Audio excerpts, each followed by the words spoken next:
Oops. Okay. Hi, I am Tolg.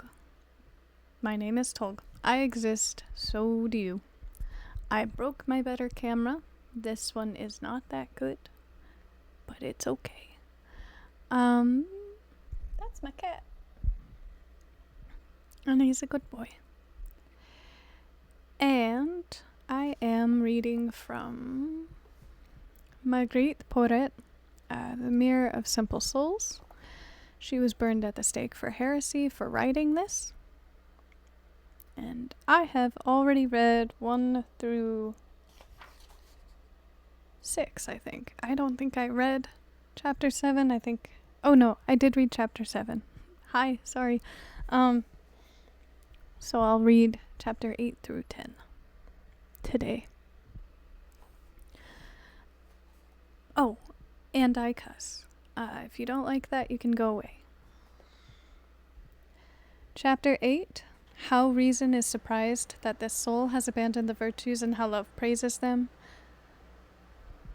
If you want to understand, I think you could just go back and watch the other videos, but she divides having written this book into 3 different personalities, that being love, the author, and the soul. It is my understanding from the preface, could be a wrong understanding, I'm 89% sure I'm right, that she believes love to be as close as one can get to God and connection, the only connection that is godly. And that is essentially equivalent to the Holy Ghost, how people understand the Holy Ghost. I think the author is, of course, herself, and the soul speaks for itself, but resides in her. And maybe the soul is the Holy Ghost. I don't know. But chapters 2 through 7 essentially go over the fact that there are 7 virtues. Going through these 7 virtues is hellacious, but one would need to do so in order to forget who they are, and one needs to forget who they are as a human because the earthly wisdom you gained made you incapable of having a decent relationship with God. And so you essentially have to die to yourself in order to be close to God. And that is a very common held belief in Christianity. It's called dying to the flesh. I think it teaches a lack of individuality, which it totally does. And I think Christianity is therein oftentimes threatened by individuality. And it has terminology for that. You see it in the church by calling a woman a Jezebel.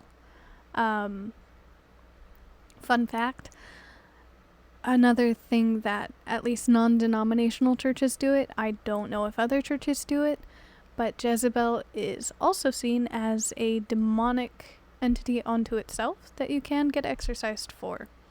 They're called deliverances. You get delivered from demons that are plaguing you. The Jezebel spirit is one of them, and they believe it to be when a girl... I've never, ever come across a situation where a guy was called a Jezebel, where a girl is hyper-controlling by utilizing how men like her. Manipulative in the aspect of being able to get attention by other people's lust.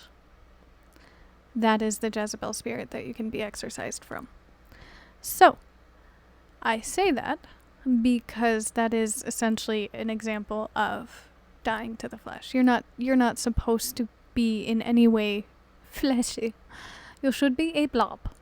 That is secular. Anything of the world, anything that could be considered sinful, and therein having anything that makes other people upset with you, generally, is an understanding that you are succumbing to the flesh. So, yeah, having an individual presence, especially if that individual presence puts other people into a position of feeling any which way negatively towards you, is a bad thing. So that is what the virtues teaches you, is to get rid of all of it.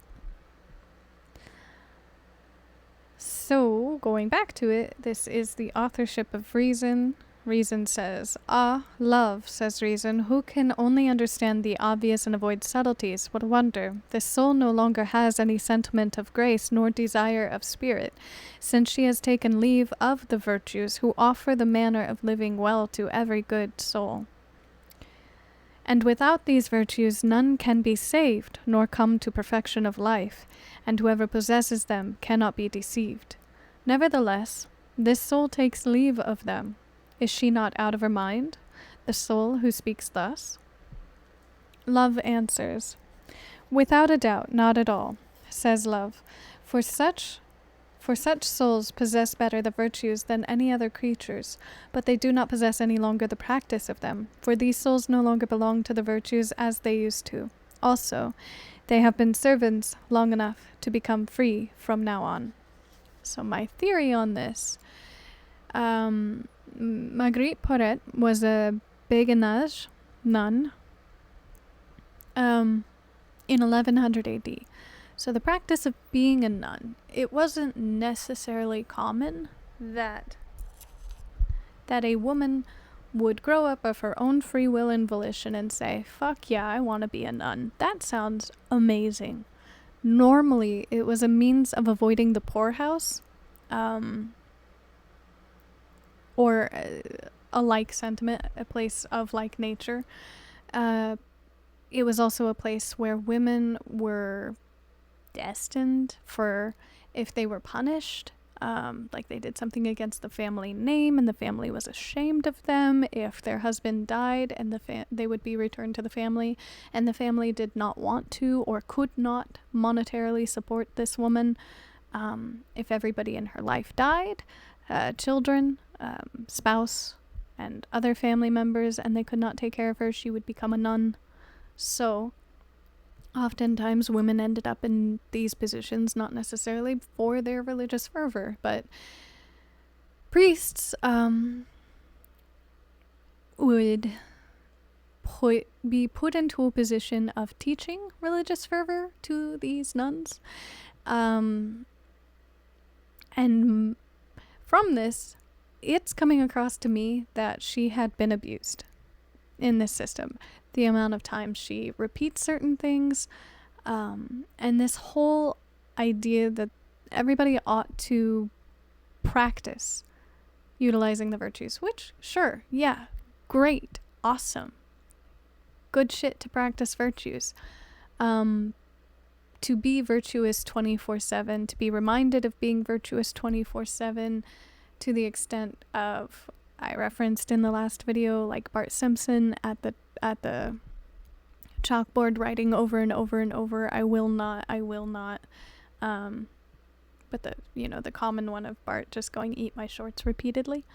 I feel like she got it drilled into her that she needs to be better than she is, which can destroy a person's ego, and your ego is chemically ideologically what someone needs to understand to survive. It is the idea of, these are the reasons why I'm going to stay alive. This is the process by which I am going to stay alive. That is the ego. It is like a built-in code to keep you. And I feel like the church was intending, like it does still to this day, to destroy her ego. And so this whole sentiment of going through the 7 virtues to shed them, saying, I have repeated them, I have done the work, now I have loved God so much, I don't exist. I have done everything you asked up to not existing. Now God exists for me in the flesh. And that is what this is saying, is I am avatar to God. I no longer need to practice these virtues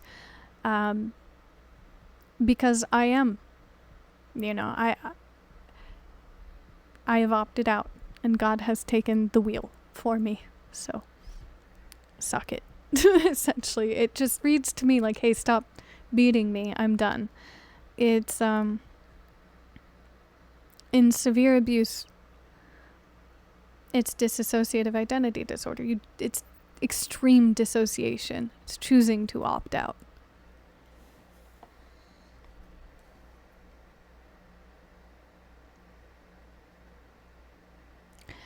Reason, love, says Reason, when were they servants? Love responds, when they lived in the love and the obedience of you, Lady Reason, and also of the other virtues, and having lived there, they have become free.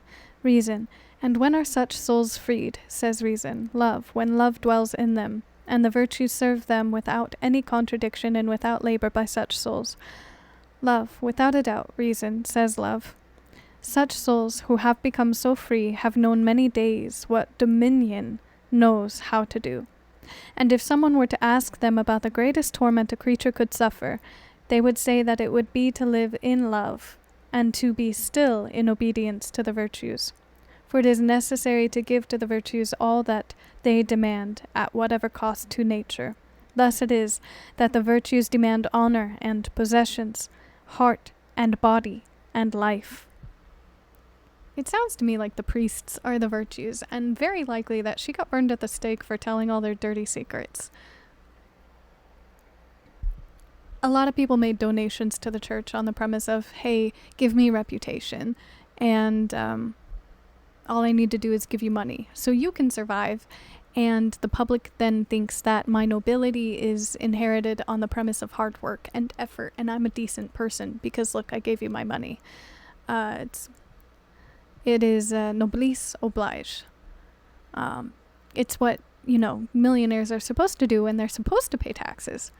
It's to make your public image so good that those serving you, the public, don't feel like kicking you out of the seat of being hierarchically higher up.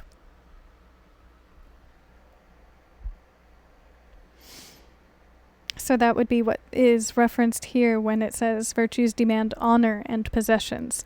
And then saying heart and body and life makes me think that, any of the nuns that were forced to be nuns that didn't want to be because there was no one to take care of them, there are documented cases of extreme abuse.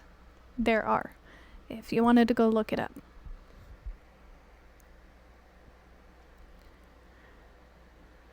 This means that such souls leave all things, and still the virtues say to the soul, who gave all this to them, retaining nothing to comfort nature. They say to her that the just are saved at great pain. And so this exhausted soul, who still serves the virtues, says that she would be assaulted by fear and tormented in hell until judgment day, if afterward she would be saved for sure. Again, how could you hear that and think, yeah, this person has lived well? That sounds peaceful. And this, says Love, is the truth about the sort of dominion in which the soul lived, and over whom the virtues possess power. But the souls of which we speak have perfected the virtues, for such souls do nothing more for the virtues, but instead the virtues do everything which such souls wish, without dominating and without contradicting, for such souls are their mistresses. I started this all by saying, this book makes me mad. Honestly, I'm sure it was just the preface that made me mad. Ironically written by a man. Chapter 9, How Such Souls No Longer Possess Will. So the author now is Love. Whoever would ask such free souls, sure and peaceful, if they would want to be in purgatory, they would say no. Or if they would want to be certain of their salvation in this life, they would say no. Or if they would want to be in paradise, they would say no. But then, with what would they will it? They no longer possess any will. And if they would desire anything, they would separate themselves from love. For the one who possesses their will knows what is their good, and this is their sufficiency without them knowing it, and without being assured of it. Such souls, however, live by understanding, by love, and by praise. This is the habitual practice of such souls without moving themselves for understanding, love, and praise. The first mention of understanding, love, and praise, they were all undercapitalized, making them not proper nouns.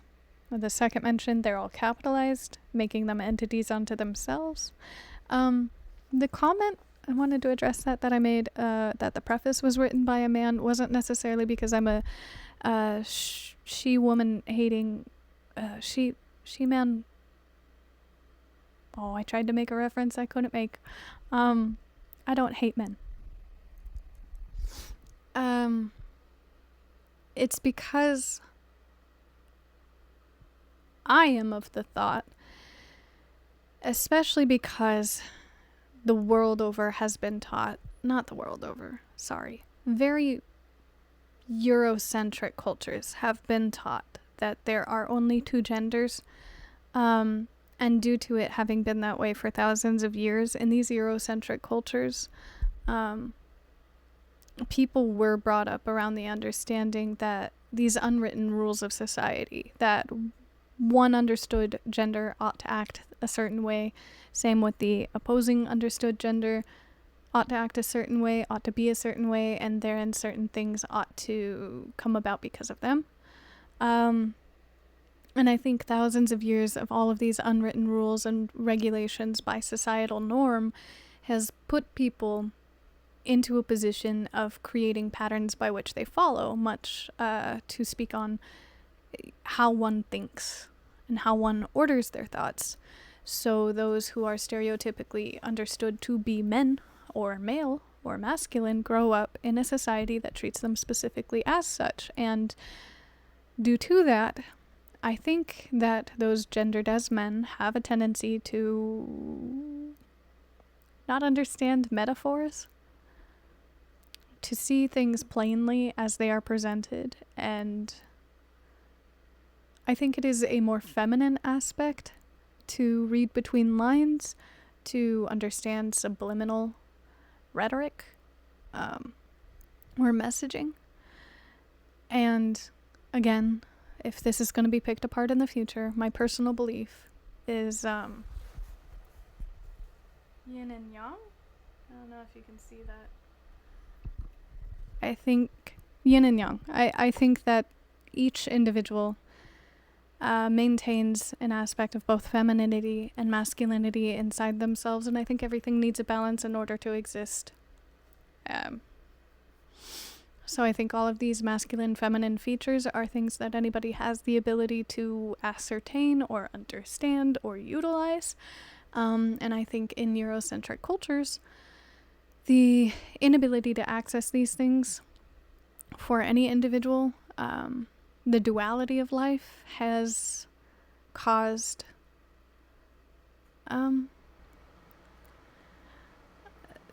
general unhealthiness. I don't know how to say that. Stultification. People have stopped growing around societal norms and expectations. So again, when I reference that a man wrote the preface, and of course it was a man, I don't mean to say, of course it was a man, fuck men. I mean to say, of course it was a man who would not understand the metaphors and what she could have been actually trying to say by this.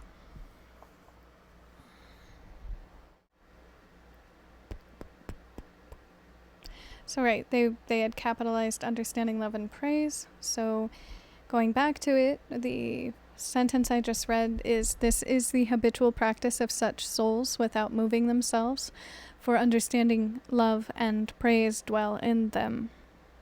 She's got a lot of entities inside of her.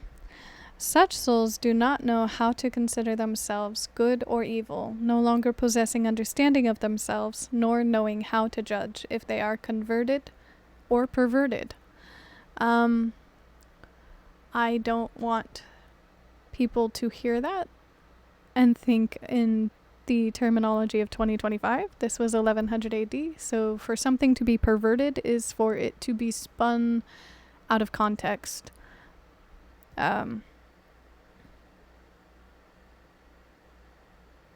So the individual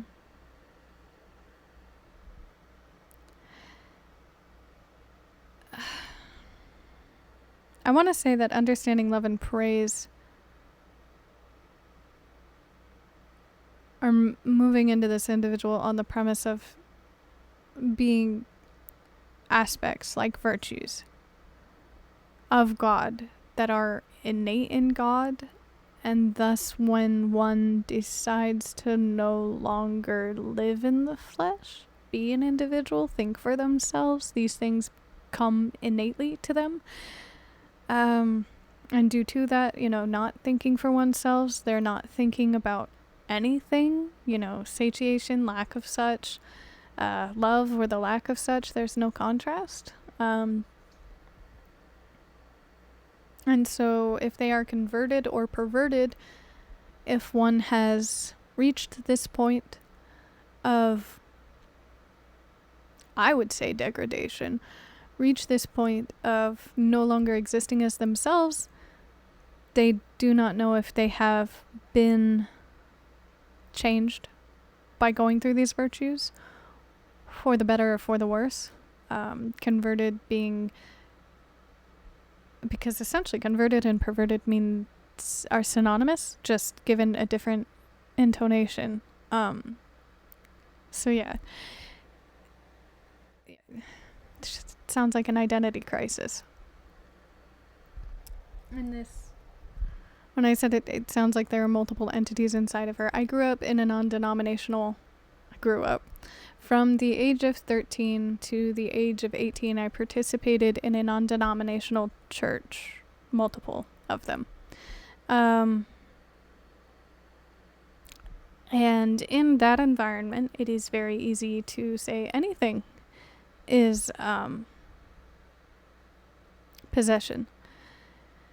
Especially, so in the Catholic Church, I don't know if it's other churches, but you do have to answer to essentially the papacy and the branches that come off of it. So if you were to claim possession, someone that is very well versed in demonology would come out, presumably, and see if that is the case.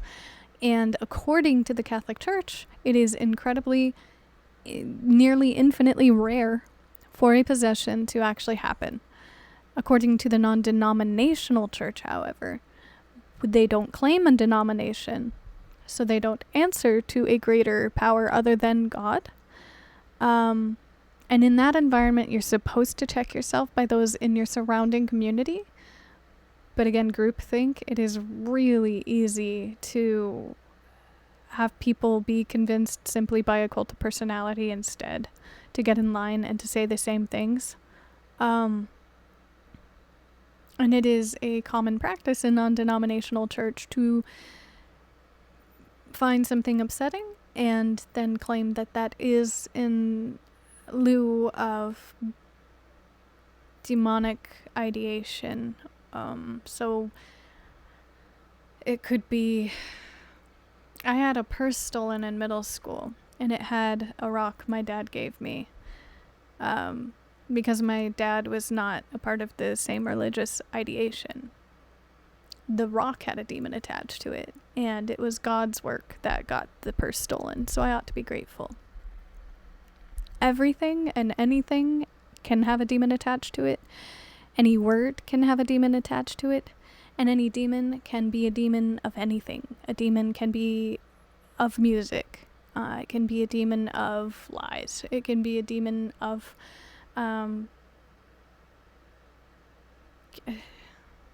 art. It's anything that someone would feel threatened by. So that's what I reference when I say it sounds like she has multiple things in her. That's where I'm coming from. I don't actually believe that, but it definitely sounds like she's going through an identity crisis and suffering it at the hands of a church that would lead her in the direction of believing that everything exists outside of her control. And that she ought to listen to others to be as perfect as she can manage, and she'll never be able to be perfect. Now, that could be me imposing my experience on this situation, but I feel more that I'm just relating to it instead. So this is now love speaking. Says, to speak more briefly, let us take one soul as an example, says love. Such a soul neither desires nor despises poverty, nor tribulation, neither mass nor sermon, neither fast nor prayer, and gives to nature all that is necessary, without remorse or conscience. But such nature is so well ordered through the transformation by unity of love, to whom the will of the soul is conjoined, that nature demands nothing which is prohibited. Such a soul has no anxiety about anything which she lacks, unless it is in the hour of her necessity, and no one can lose this anxiety if he is not innocent. I can appreciate that. So there's this system that trees exist by, and it's their root system, where I think their leaves also do it, where they have this means of communication, and I'm not sure, I'm not the scientist, but this communication has it that one tree can have too much oxygen, another tree can have too much hydrogen or whatever it is, and so a surplus of whichever chemical. And so in their surrounding area, through the root system, they have the ability to trade these chemicals for whom is in need and who does not have enough, or who has too much. And I think likewise through this root system, the trees can also understand if it's if there shouldn't be a harvest of fruit due to them needing the resources more than they have the ability to bear fruit. It's really interesting if you ever get into it, but this sounds very much like the understanding that is perfection, and in that, it goes back to, I think, another video. I might have said it. I don't know if I said it. But if I were God, let's hope I'm not, my understanding of God is that the best thing one can do is properly communicate themselves. I don't think perfection is a possibility. I don't think anybody can attain it, but I don't think you should stop trying. And this is indicative of saying the only way to get close, if not the only way to attain it, is to negate yourself entirely again. And I can't disagree with that, but I don't think that that's the purpose of existing. I think it just makes it easier to exist. It's like if everyone were playing a game and they let the game play for them, or they actually went through and played the game themselves. On what people say NPC versus not being an NPC. An unplayable, non-playable character would be what this is alluding to. That the best way to live life would be a NPC and in the name of God. And then, life wouldn't take so much from you, because you'd be doing everything that the game coded itself to do. Reason is now speaking. For the sake of God. That's an exclamation point, so this is all saying God in exclamatory ways. Not necessarily saying do this for God's actual sake. I just find it interesting that in 1100 AD, this is, how the church talked, and nowadays it's like, don't take the name of God in vain, and that's what they think that means, when in reality it's like, hey, don't say you're doing something in God's name when you don't know fucking shit about God and what God would want. Don't act like God told you to do that.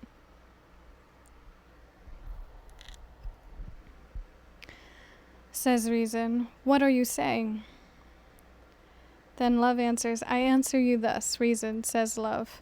As I said to you before, and again I say it to you, that none of the masters of the natural senses, nor any of the masters of Scripture, nor those who remain in the love of the obedience to the virtues, none perceive this, nor will they perceive what is intended. But of this be certain, Reason says love for no one perceives it except those whom fine love calls. Fine love is now separated from everything else. I don't know what that means. Maybe they'll explain it, but it's a new character has entered. But if by chance one finds such souls, they will speak the truth about it, if they wish, and do not think that anyone can understand them, but only those whom fine love and charity call. So maybe fine love is the next virtue. Because it was grouped up with charity. So this again says anybody that graduated from the virtues has more understanding than anybody suffering the practice of repeating the virtues without perfectly understanding them, and you can only perfectly understand the virtues if you are letting God live for you rather than living of your own accord.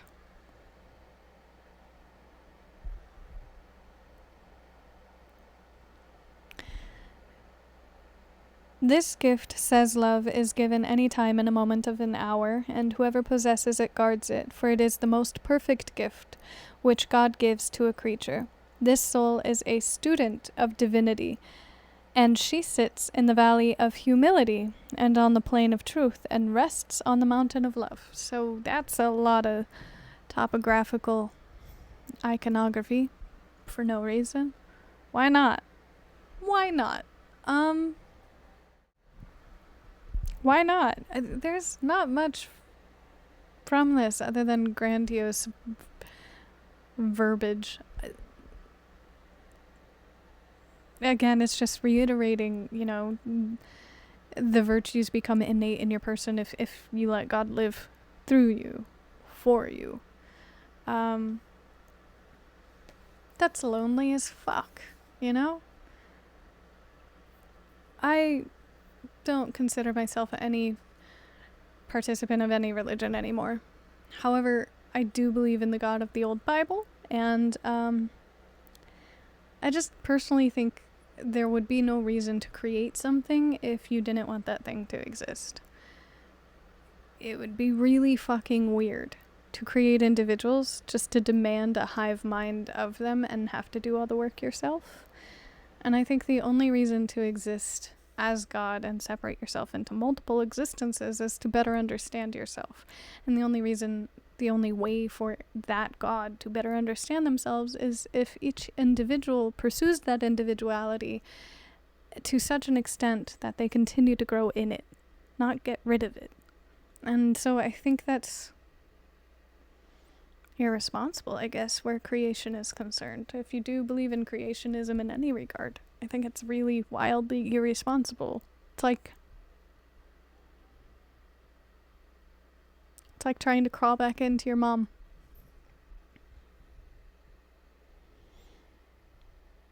To be graphic about it. So, it was 8, so I'll read chapter 10 and then I'll be done with this. Chapter 10, How Love Names the Soul by 12 names for the actives. So actives is given a tiny little 7, saying that there's a reference for it, and I assume that's at the back of the book. At the request of reason.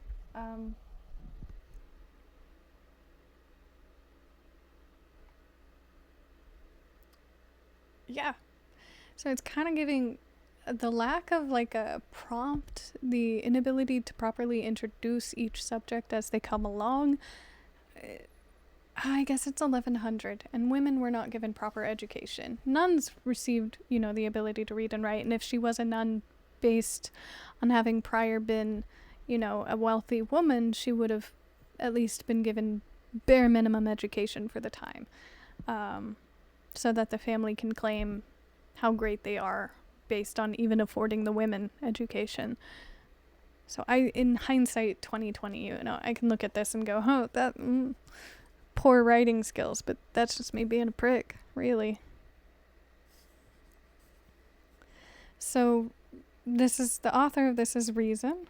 Ah, love, says Reason, name this soul by her right name. Give to the actives some understanding of it.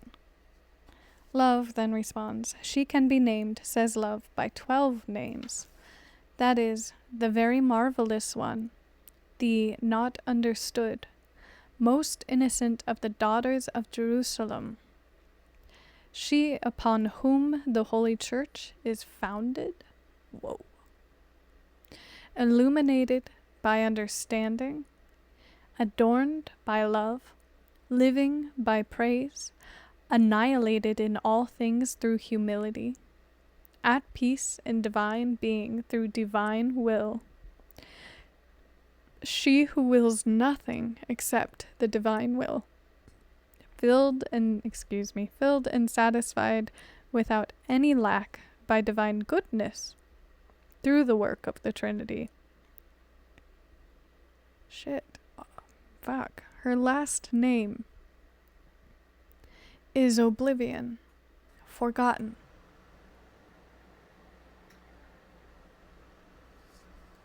Dude, they fucking abused the shit out of her.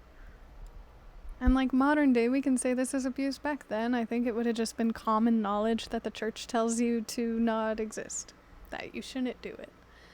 If you exist inside the church today, my mom, there's a quote, and I think I've only ever told, Richard, my significant other, this, but the whole church heard it, so if I ever get back in contact with them, they may have taken note.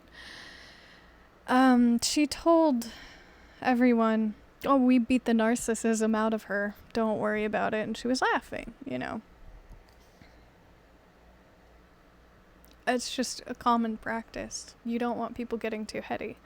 So that's the spirit of Jezebel that I mentioned earlier. You just beat the shit out of people because you think,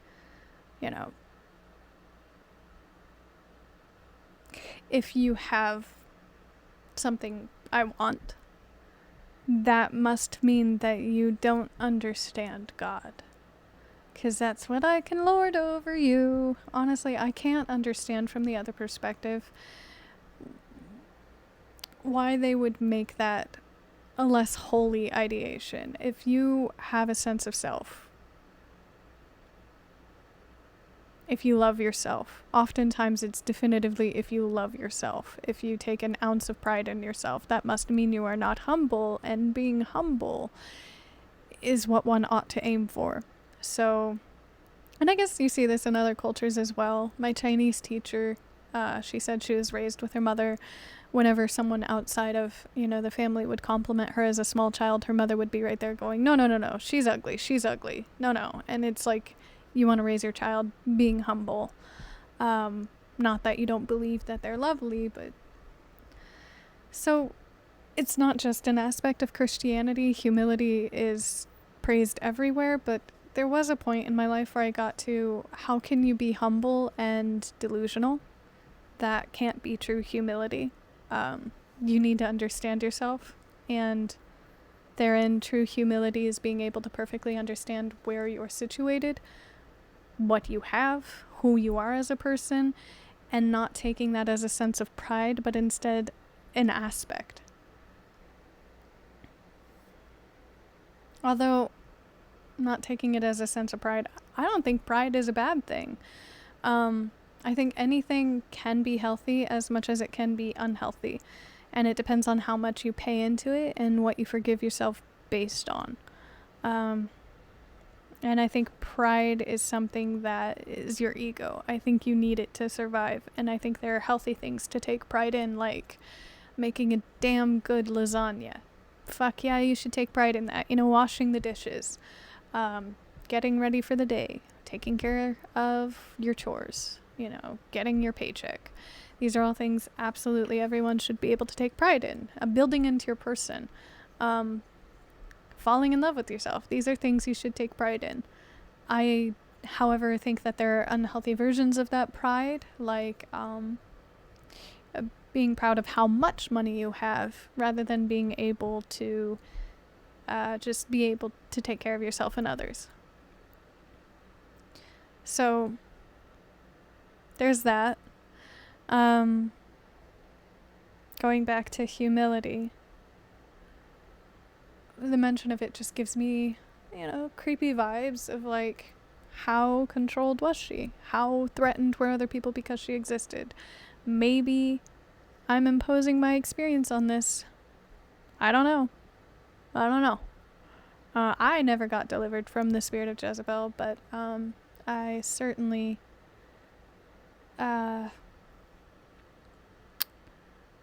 understood it existed. Instead, I was too awkward to have that. That wasn't good enough. But I went through my fair share of exorcisms. So this just feels to me like getting told you shouldn't exist. Oblivion and Forgotten being her two last names. It's fucking eerie. Fucking eerie. So the last paragraph, these 12 names love gives to her. Now enters a new character, and the new character's name is Pure Curiosity. So I think this is the author, Marguerite Poret's way of answering any question that could ever be demanded or asked of her. And just trying to cover every basis.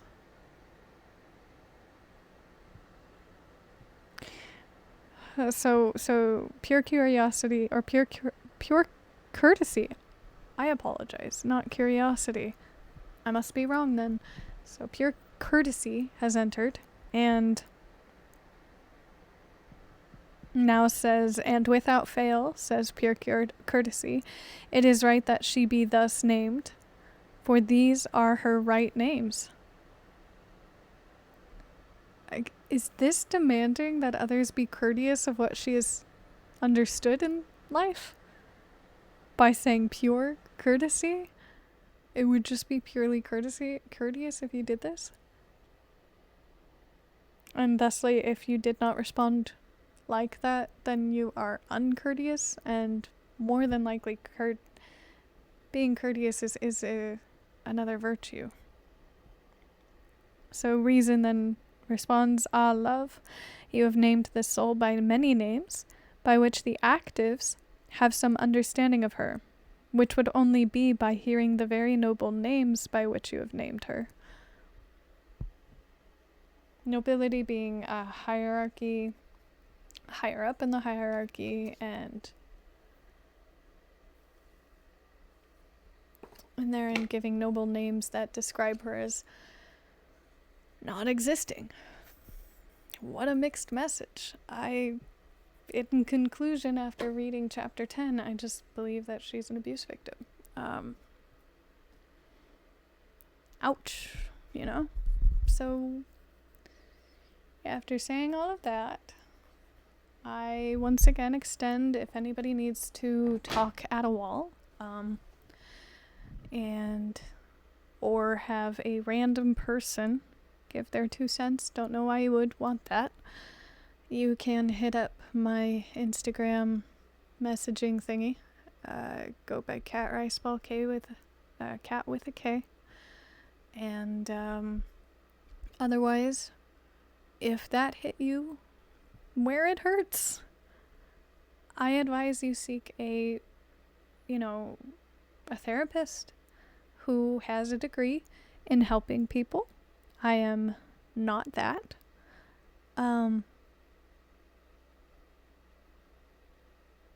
Yeah, there's help if you need it, and I hope you're well. Good night.